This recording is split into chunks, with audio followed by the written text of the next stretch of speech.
Привет, я Евгений из семьи Вайс.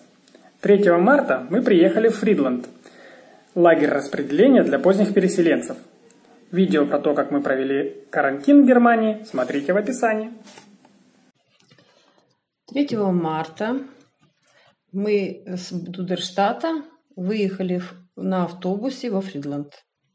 Там ехать недолго. По приезду нас собрали в общем помещении. Это бывшая столовая там была. Вот, естественно, сейчас там не кормили, потому что карантин. Вот. И нам под роспись выдали ключи от комнат, дали бегунок на термины, выдали чашки для чая, вилки, ложки, ножи и померили каждому температуру. Мы, естественно, посмотрели паспорта. Потом мы пошли заселяться в комнату. Комната была довольно-таки уютная. Были шкафчики для одежды, кровати двухъярусные, стол был, стулья. В общем, все необходимое. Так, это комната во Фридланде. Ничего особенного, тут поскромнее. Вот, тут правила. Это моя кровать, это мои вещи, что мне подарили. И вид из окна. Конечно, в гостинице было гораздо шикарнее. Значит, в домике находился туалет, была кухня, на которой можно было готовить, была посуда при этой кухне. Ну, там были и тарелочки, и кастрюльки там были, и чайник на тросике. Вот. Ну, там, правда, он был так прикреплен, если бы кто-то хотел его утянуть, его бы 100 раз уже утянули. Не знаю, почему он был на тросике. Может, чтобы его не уносили просто в комнаты. Душ был в 2 местах во Фридланде. Мы жили в 6-м домике, а душ был в 5-м домике и в 1-м домике. Значит, в 1-м домике был очень хороший душ, нам там очень понравилось. Он находится в 1-м домике в подвальном помещении. То есть нужно спуститься по лестнице, и там есть мужское отделение, есть женское отделение. Значит, есть предбанник, там можно раздеться, повесить одежду, есть сушилка для волос, фен, да, и душевые кабиночки. И там чистенько и тепло. Еда во Фридланде была немного попроще, конечно, чем в Дудерштате. Там мы выбирали, что нам брать. А тут ходили обычно Настя с Женей, получали лоточки специальные на каждого. И в том лоточке был завтрак, обед и ужин. Ели мы это все в комнате, потому что столовая во Фридланде не работала. Работала только кухня. Если уже совсем что-то не нравилось, там в городке был магазинчик. Еще на канале можно послушать подкаст «Что не расскажут во Фридланде», а также посмотреть серию видео про историю нашей семьи. После того, как мы заселились в свою комнату, нам до термина 1 было еще далеко. Часа в 2 он, наверное, был, да. А мы же утром приехали. Да, поэтому мы пошли, так скажем, по стопам всех поздних переселенцев к миссии церкви Евангелиш.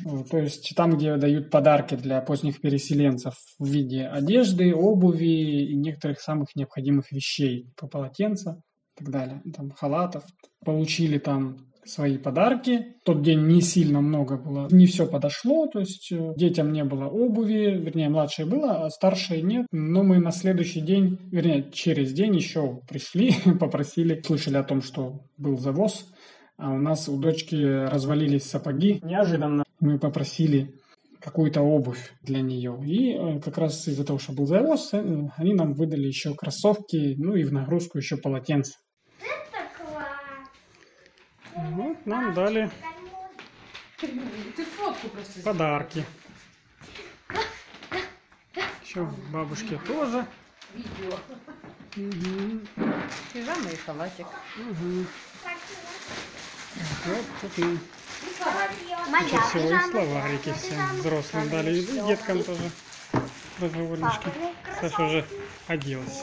В первый день было у нас все-таки первый термин, на котором нас регистрировали. То есть мы предоставили все документы, уже оригиналы, для того, чтобы их сверили с нашими копиями, их действительность, в общем, подтвердили. Также мы отдали антраги, которые мы еще заполнили в Дудерштате. Нам их заблаговременно дали, чтобы мы их заполнили в спокойной обстановке, спокойно, чтобы никуда не спешили. Очень доброжелательно нас встретил биратор, но, как оказалось, это уже еще был не наш биратор, это был как бы предварительно, чисто для регистрации, поэтому может не совпадать он. Это был мужчина, вот, у нас потом была женщина. И нам также назначили термин на следующий день на флюорографию в больнице в Геттинге, так скажем, районный город поблизости от Фридланда. Туда нас отвез автобус. Сами понимаете, эти все автобусы были специально для нас, для всех поздних переселенцев. Приехал автобус утром раненько, мы поехали в Геттинген, зашли в больницу, которая называется Венди. Нас провели в отдельное крыло, там коридорчик был, в котором были стульчики, и мы там ждали. Я думал, что будет достаточно долго, но очень все быстро, хорошо было организовано. Нас ждали там, это не была какая-то общая очередь, это чисто для нас все было организовано. То есть сразу же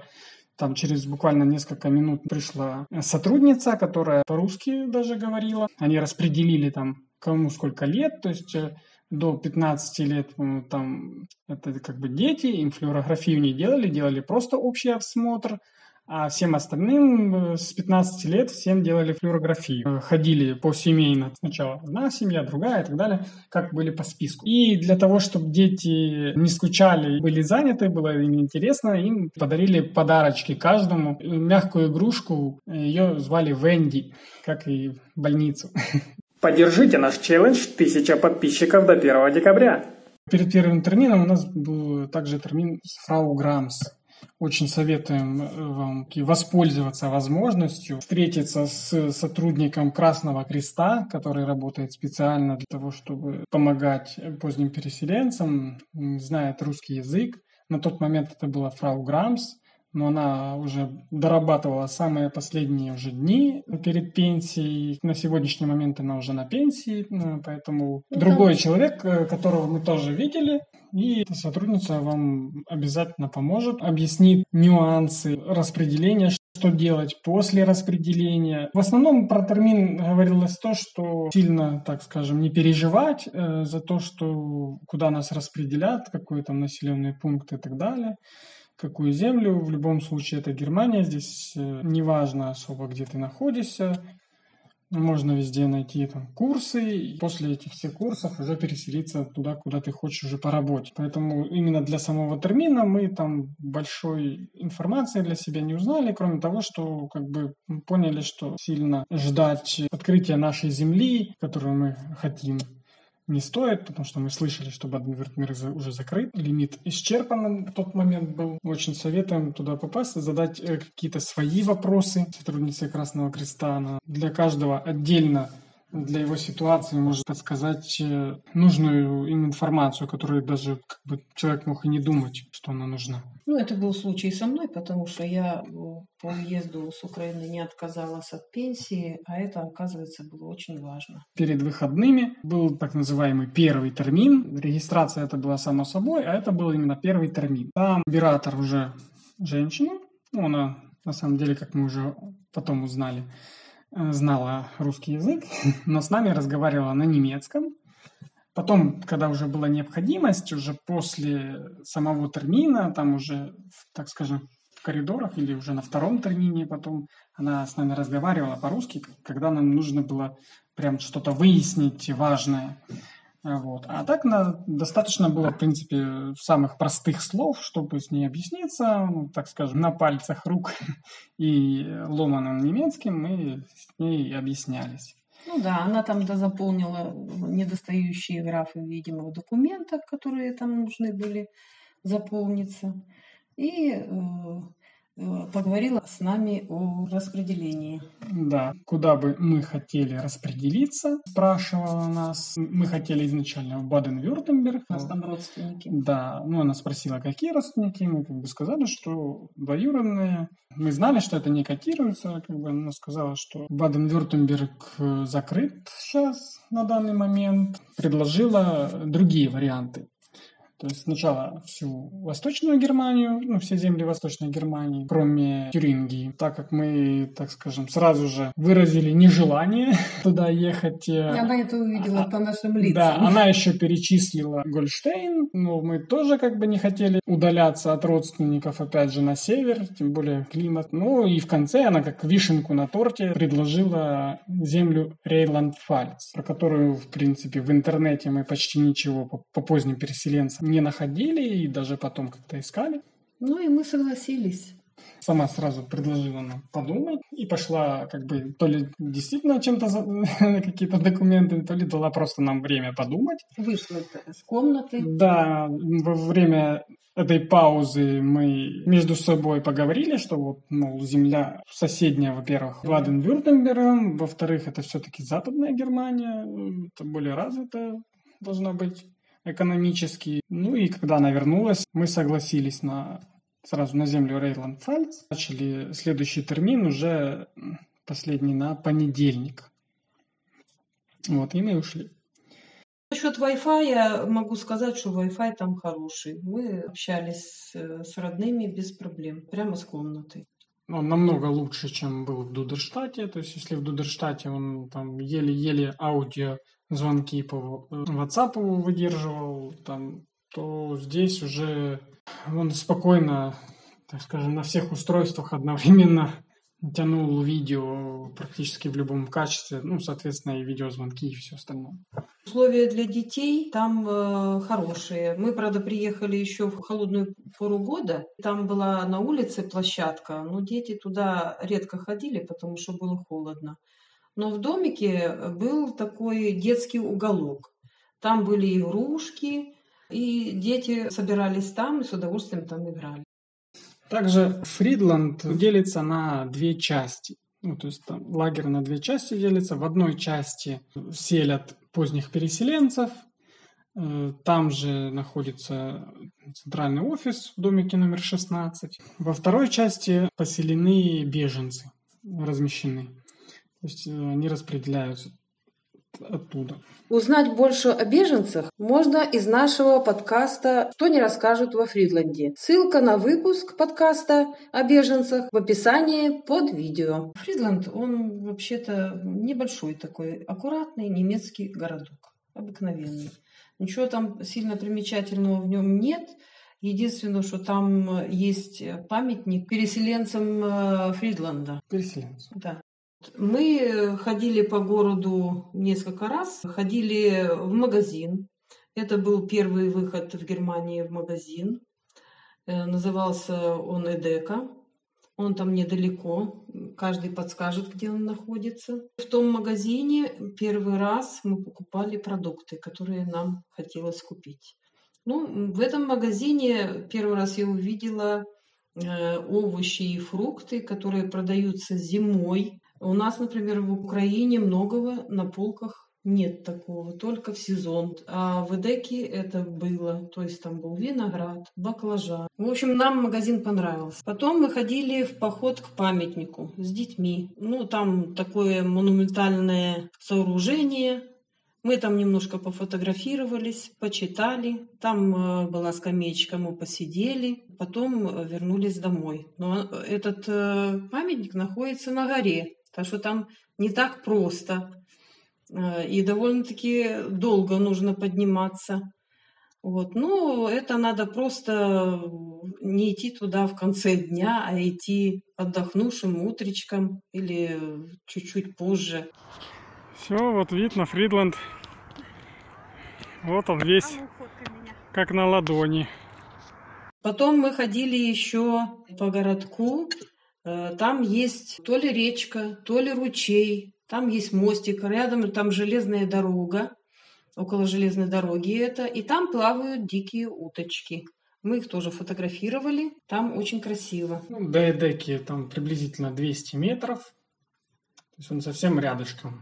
То есть не представляете себе там Фридланд большим, огромным. Дальше, после уже последнего термина, на котором уже подтвердили то, что земля Рейнланд-Пфальц нас готова принять, должны были нас разместить в, опять же, лагере распределения в городе Хермискайль, про который лучше снять, наверное, отдельное видео, потому что очень интересный своеобразный момент распределения. Это важно знать во Фридланде уже, потому что если вас распределяют в землю Рейнланд-Пфальц, в отличие от всех остальных земель, я не знаю еще про Шлезвиг-Гольштейн, но во всех остальных землях вас распределяют в определенный город, который вас готов принять, либо же там в квартиру, либо в хайм, ну то есть у вас будет уже ваше первое жилье, в котором вы будете уже оформляться.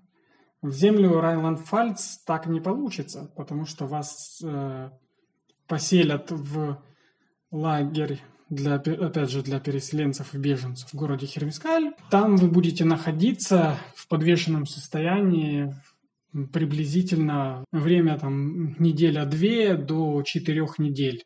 Возможно, даже чуть-чуть больше. Ну, около месяца, говорят, это уже потолок, но все же. И месяц ваши документальные дела двигаться не будут никак. Ну, единственное, что вас там пропишут, вы сможете написать во Фридланд письмо, в котором укажете свою прописку первую, и вам пришлют на эту прописку бешайнингун, который так называемые орлы. Вы там получите орлы. Если будете достаточно быстро все сделаете, то это единственное, в принципе, из полезного, что там можно сделать. Еще, можно еще переводами заняться, но это уже другое. Но пробовать сделать медицинскую страховку, либо же счет в банке, конто, я не советую, потому что те, кто за этот долгий месяц все же смогли добиться того, чтобы Фаркаса местная выдала конто с трудом, потому что у них идент-номеров-то не было, и те, кто оформился в АОК, им всем пришлось на новом месте заново все это переоформлять. То есть, как бы, все их усилия были почти зря. То есть, как бы, да, страховка это важно. Если кто-то очень сильно переживает, я никого отговаривать прям так не буду, но знаете, что вам заново придется в своем городе, в который вас уже по земле Рейнланд-Пфальц распределят, заново придется это все оформлять с нуля. Как будто вы только распределились, вообще все документы, как будто вы только распределились с Фридланда, не считая орлов. И мне кажется, что вот эта страховка, когда по приезду позднего переселенца в этот лагерь, она все равно уже действует. Она еще действует 3 месяца нахождения в Германии. Вам должны еще во Фридланде дать памятку, в которой это будет указано. Но не всем дают. Мы, например, не получили ее. Мы потом уже у других ребят видели ее и читали. И там было указано, что нас фактически страхует Германия на первые 3 месяца пребывания, но, опять же, на 1 раз, так скажем, то есть вы в случае какой-то болезни 1 раз можете обратиться, и вас обслужит фактически любая страховка. Единственное, что это будет очень тяжелая бюрократическая процедура, потому что вы будете, так скажем, еще долго переписываться, кто же вам ее оплатит. Вернее, сама, наверное, страховка будет с этим спорить. Подписывайтесь на канал и жмите на колокольчик, чтобы не пропустить новое видео про то, как нас распределили в Хайм, в еще один лагерь. После термина вам уже назначают дату уезда. Говорят, что в день уезда рано утром, если не ошибаюсь, в 7 утра в домике номер 1 вы сдадите ключи. Если вы не сдадите, вам придется заплатить штраф, если не ошибаюсь, 20 или 25 евро. Так что лучше его не терять, особенно если у вас с собой ограниченное количество денег. Также вам выдадут деньги. Не нужно никаких писать антрагов и так далее, на то, чтобы получить деньги за дорогу. То есть вам вроде как возмещают за ту дорогу, как вы приехали в Германию. На тот момент это было 102 евро За дорогу. Да, за дорогу, и 20 евро еще давали на карманный расход. Тогда же выдали нам еще новый документ, который нам заменил до получения Орлов, сами приглашения заменил. Он называется «Регистриршайн», вот в случае 4-7 параграф. Эти документы очень важны, и вы должны их будете потом предъявлять во всех ведомствах. 8 параграф по-другому называется. Но суть та же. Просто на нем не будет печати Орлов. В принципе, как и на самом приглашении. Там будет просто подпись на бланке, а печати не будет. Также вы получите перед уездом этот документ вместе с деньгами и билетами. Вам предоставят выбор. Вас еще на термине спросят, чем вы хотите добираться. Предложат вам на поезде, например. И если вы выберете поезд, вам купят билет, который вы, собственно, утром в день уезда получите. Добираться до вокзала там очень недалеко. Ну, советую, конечно, заранее посмотреть дорогу, чтобы вы потом не спешили, не боялись, что опоздаете. Там буквально возле этого первого домика, выходя из другой двери, там будет недалеко, возле выхода со столовой, там будет спуск к железной дороге. И вдоль железной дороги вы пройдете, и там очень близко будет, буквально там метров 100, может 150, будет вокзал. Вот смотрите в билете, на каком перроне у вас посадка обязательно. Билеты нам дали с 3 пересадками, было весело, но это уже другая история, как мы добирались до Хермискаля. У нас все получилось вовремя, но учтите, что поезда могут опаздывать, а билет вам дадут там в притирочку все, так скажем, Отправление, да, временные рамочки, но не бойтесь, вы по этому же билету сможете поехать и на других поездах. Единственное, что, возможно, если эти пересадки еще будут с автобусами, то в дальнейшем может отличаться немножко там какие-то маршруты автобусов, поэтому надо будет немножко, возможно, в интернете, если у вас будет интернет, конечно, это все обследовать. И весь наш этот путь во Фридланде занял после заселения 3 до 9 марта. Да, 9 числа мы выехали. Да, ну практически за неделю нас полностью оформили и отправили. Некоторых на день могли отправить раньше, достаточно быстро. А некоторые ждали там распределения подольше. Да, некоторые фактически там неделями, ну, слухи ходили там чуть ли не месяцы, ну, тех, кто так делал, я не видел.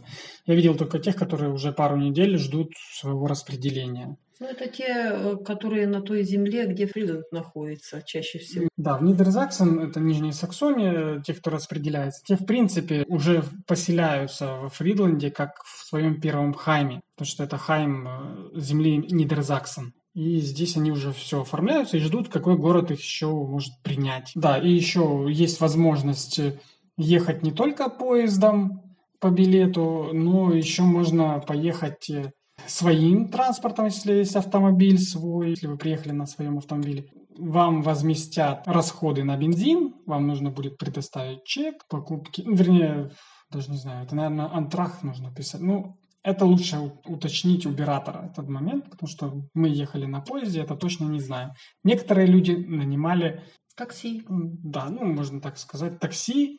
Вот. И это не всегда дороже, чем ехать самому или на поезде. Там тоже частично вернут деньги, но, опять же, возможно, не все. Поэтому рассчитывайте на свои средства. Напишите в комментариях свой опыт распределения. А если вы еще не в Германии, то в какую из земель хотели бы попасть? На этом все. Пока.